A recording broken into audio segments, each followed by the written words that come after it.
嗨，大家好，我是南岩，欢迎来到科技美学的直播间啊。那刚刚呢，苹果带来了2023年 iPhone 15的全系发布会，咱们抓紧用几分钟来看一看这场发布会讲了什么。首先呢，开场就是一段 VCR 啊，讲述了 Family 啊，这2年大家都在强调这样一个理念，强调苹果的产品呢在家庭当中、亲人当中的一个应用，包括 Apple Watch 的健康应用等等。VCR 过后就迎来了我们的老朋友库克 ，Good morning。Good morning。库克表示啊，我们一直带来最先进的技术。那今天晚上将会为你带来手表和 iPhone 的相关消息，咱们一起来看，帮助你改善我们的美好生活。首先，第一个环节就是大家熟悉的 Apple Watch Series 9。那今年有很多的变化。首先是处理速度的升级 ，CPU、GPU 呢都有大幅度的升级，运算速度更快。稍后你会知道的是为什么。首先这些运算速度提升会使得画面更加的流畅。然后呢，就是设备端的 Siri， 注意啊，这不是连接手机端语音传输的 Siri， 而是直接在设备端直接运行的，这个非常的重要啊！这说明了 Apple Watch 本身已经具备了运行 Siri 独立运行的能力。还有我们在家里经常找不到我们的 iPhone， 那现在通过 Apple Watch 的话呢，就可以迅速的找到你的 iPhone， 告诉你距离它有多远，查找手机了，属于是。户外的亮度呢达到2000尼特啊，室内呢可以看得非常的清楚。接下来呢会为你介绍一项极其不可思议的新功能，是什么呢？你猜？没错啊，今年的 Apple Watch 将会引入全新的手势，注意看，嘿嘿嘿嘿，也就是说呢，当我们接到电话或者是挂断电话的时候呢，只需要伸出你2个手指，轻捏2下就可以完成。而且这个手势呢，未来还会引出更多的操作，大家跟我一起做，1、2，可以调用出更多的手势功能，更多的配色，给你更多时尚化的选择。接下来呢，整场发布会迎来了安静的时刻，长达5分钟的一个神奇小剧场。全场所有的苹果的高管都变得非常的严肃啊，因为他们迎来了一位更高的高管，黑云压城啊。简单说就是来责问苹果你们说这个2030年要实现环保到底啥情况？每一个高管都得汇报一遍，包括穿皮夹克，人家也说你为什么穿着皮夹克？这不是我瞎编的啊，这个剧场里边就是这个情节。所有的高管都没有回答好人家这位女士的问题，最后还得是库克出马。我们将会减少对地球的影响，2030年所有的 Apple 设备会做到零气候影响。一定做到，关键时候还得老大出马，不要让自然之母失望。会场里面充满了快活的气息，包括它的 logo 也从原来的黑色的 logo 变成了绿色的 logo。那么前2天刚刚发生在国内科技圈的，有一个厂商的 logo 从绿色变成了黑色，互相换家了，属于是。接下来呢，一大段的描述呢，都是阐述苹果将会在2030年之前对于碳中和进行大量的调整，包括之前的一些皮质表带呢，也全都会换成编织表带，再生材料来制作。而本次所发布的 Apple Watch Series 9呢，也会成为苹果的第1款完全碳中和的电子产品，包括很多观众非常喜欢的爱马仕手表它的皮质表带呢也都会全面换成编织表带。一些运动玩家喜欢的耐克手表表带也全都会换成可回收表带。原话是利用边角料和剩余物料制作您的表带。总结一下 Apple Watch Series 9的全系列卖点首先当然是更快，速度更快，充电更快，性能更强。那么就有设备端的 Siri， 我们可以直接去呼叫它。然后呢，就是查找你的 iPhone 的功能，2000尼特的高亮屏幕，完全可回收的表带，苹果历史上第1款完全碳中和的电子产品。最重要的是引入了全新的手势操作，跟我一学，一起做，1、2。最后满分100分，大家给全新 Apple Series 9打一个分数吧。下面是今天的第2款产品，我们一起来看，这就是 Apple Watch Ultra 第2代，夸张的3000尼特亮度，这也是苹果有史以来最亮的屏幕所有设备算在一起，即便是在刺眼的阳光下，仍旧能够让你看清屏幕这个更新还是挺厉害的。外观方面，我们其实看和之前的第1代变化不是很大，当然会增加更多的表盘，更多的功能上山下海，多方面的监测呢也都会有数据上的升级。续航部分我自己观察了一下，和前代差别其实不算太大一般的最长是达到30 16小时，低功耗达到72小时啊，并且呢 Apple Watch Ultra 2也延续了对于环保方面的决心，钛材质呢将会采用95%的回收钛。总体来说呢 Apple Watch 的 Ultra 2代啊，相比较1代呢，从外观上面基本上没什么变化啊，主要呢是一些核心的，比如说速度更快，屏幕更亮，新增了有趣的手势等等啊，其他的部分都是常规的少量升级。个人觉得如果是1代的用户的话呢，其实可以观望。看完了2款重磅的手表啊，大家给今年苹果 Apple Watch 的整体更新满分100打一个分数吧。那看完手表，接下来当然就是我们万众期待的 iPhone 15。首先全新的配色啊，十分的清新，感觉有点像马卡龙蛋糕的感觉。令人期待的灵动岛啊，终于全系登岛，普通的用户也可以拥有灵动岛的体验了。先问大家一下啊，这边配色呢，从左到右1、2、3、4、5，你更喜欢哪一个配色？看一下同学们弹幕。相比较于之前的 iPhone 14，我们看到它的配色方面明显变得更淡了一些，当然整体的形状呢似乎变化不大。也就是说套上壳之后啊，这个14的背面和15的背面没啥差别啊。但是灵动岛的加入呢，一下子就使得 iPhone 15啊变得与众不同了，和 Pro 版本呢别无二致。今年在外观部分，苹果确实下了功夫，每一种颜色啊都特别的清新，而且呢在背部的材质方面加入了细微的颗粒，并用纳米晶体对颗粒进行抛光啊，使得这个背面呢呈现独一无二的质感。需要说明的是，之前的 iPhone 的正代都是高亮的背板，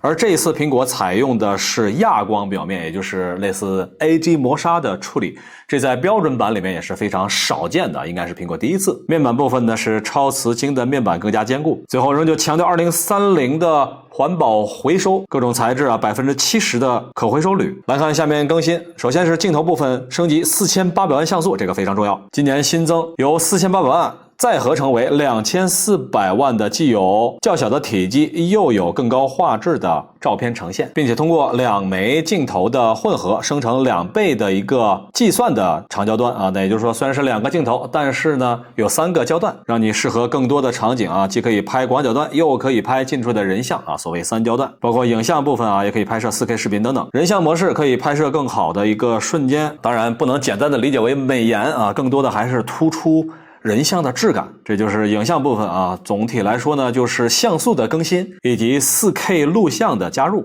下面来聊性能。iPhone 15呢，采用的是 A16处理器，拥有全天续航。前面苹果聊到了全天18小时续航。今年还加入了超宽带芯片啊，第2代。它的作用呢是可以在一定的范围内啊和其他的你的朋友进行远程的连接，距离更长。那这有什么用呢？用处就是你可以找朋友，查找你的朋友，找到之后啊会告诉你准确他在距离你多远，什么方向。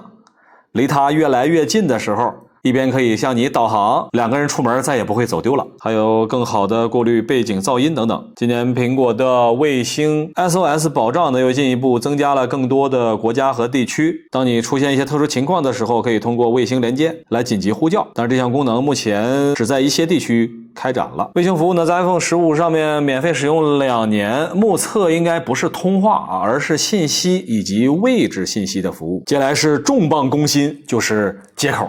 这是一个违背叉叉的决定 ，Type-C 是公认的标准。那你们为什么原来不用呢？因为现在更快了，是不是？Type-C 接口啊，首次来到了 iPhone 上面，可以传输数据、充电、播放音频和视频。它终于说出了我的心声，同一条线缆可以为你所有的设备进行充电，包括你的 AirPods 耳机，很重要。iPhone 呢还可以给你的耳机进行反向充电，当然你得插线。我还是挺需要这项功能的。无线反向充电不是啊，我们是有线反向充电。同时我们再次强调啊，所有的配件呢都会大幅度的减少碳排放，做到碳中和。简单总结，更好的像素，更漂亮的外观，更快的处理器，更加环保的设计。来，同学们啊，满分100分，大家给 iPhone 15本次的全系升级打一个分数。对于我个人最看重的2点，第一个，灵动岛啊，应该会有很多用户更新；第二个 Type-C 接口日常使用确实会更加方便。如果你觉得还不满意，那么接下来才是重点 ，Pro 产品才是 Apple 的最顶尖创新。咱们一起来看一看 iPhone 15的 Pro 以及 Pro Max。发布会邀请上的那些颗粒，终于明白是什么了。原来它们是全新材质，也就是钛合金。全新的材质啊，目测看起来好像有一点点拉丝的感觉，和目前高亮边框的感觉是完全不同的。采用了钛金属边框的 iPhone 15 Pro 的话呢，坚固耐用，而且更轻，拿起来你就能感觉到明显轻了很多。颜色方面啊，有一种商务范儿的感觉啊，不知道你是否喜欢这种偏中性灰的颜色。是在登陆火星的时候啊，都是采用钛金属，通过各种奇特的工艺啊，实现这种效果啊。我看着就像拉丝。下面又是一个违背叉叉的决定，已经沿用了那么多年的拨盘按钮，这回变成了全新的点按式按钮啊，可定义的操作按钮。Action Button 这个按钮呢，可以实现很多的功能，除了简单的切换静音铃声之外，还可以切换更多的功能。比如说，我们可以在众多的功能当中去切换，一键开启录音，一键开启录像，一键开启文字输入，一键开启众多的快捷方式。这个按钮呢，未来有无限的可能。超高的亮度，极致的动态范围刷新，买一台 iPhone 啊，就能节省一个电子表的钱啊，这是多么贴心呢！性能部分当然是重点，今年全新升级 A17 Pro。A17 Pro 呢，采用全新的3纳米工艺打造啊，根据苹果的原话，是目前全球最快的移动端 CPU。每一个模块呢都做了详细的解释，其中在本次 CPU 里面呢，还专门给 USB 一个专门的控制模块。那大家猜一下，你们觉得今年 USB 苹果的这个接口，它会不会有一些特殊的？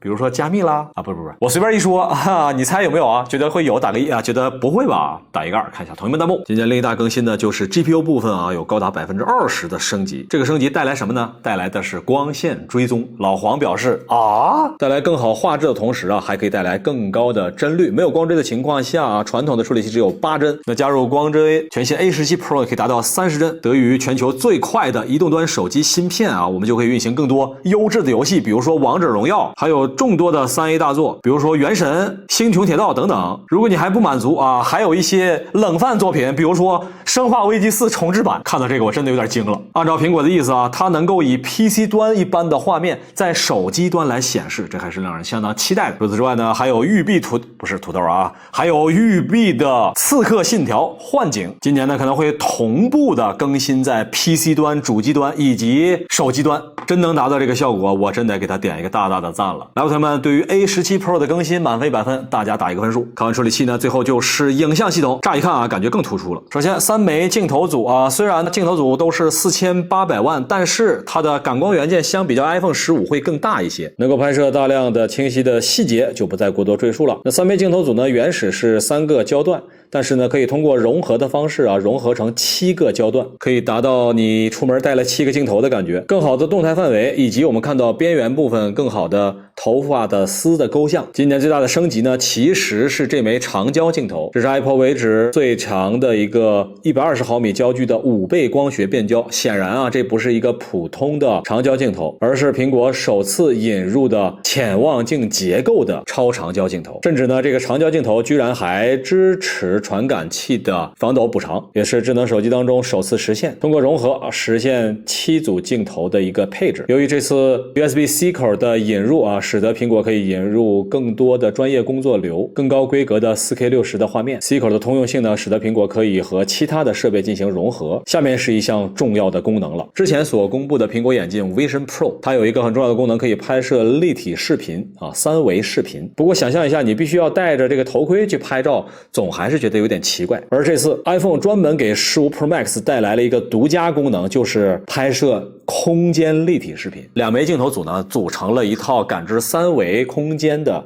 系统，拍完之后再使用 Vision Pro 这个头盔来进行回放，一下子就拓展了使用场景，你感觉会身临其境啊，这个还真的是有点意思。我们很期待苹果拍出的3维视频，那是一种什么感觉？迫不及待想要感受了。最后简单总结 Pro 系列，全新的钛金属材质变得更轻更坚固，影像系统全面升级，加入了超长焦变焦。A17 Pro 的处理器一贯的令人欣喜，能够达到运行桌面端3A 大作的那种感觉，而且有多款3A 大作可能会移植到苹果端。特殊的 Action 按钮啊，可以一键切换众多的功能，一键开启。最后满分100分，大家给这一台 iPhone 15 Pro Max 打一个分数吧。最后说一下价格 ，iPhone 15 Pro Max 呢是9999元起，它的容量是256。如果你要买1TB 的版本，那么它的价格是13990元起。如果你要买 iPhone 15 Pro，一定要注意啊，它虽然有一个7999元起的价格，但那是128G 的配置，我劝你谨慎购买，至少256才能承载日常使用。好了，以上呢就是本次发布会的所有内容了，满分100分，大家给这场苹果秋季发布会打一个分数吧。下一个视频我们将会为你介绍这些产品的详细购买攻略。这里是科技美学，我是大爷，咱们下一个视频再见。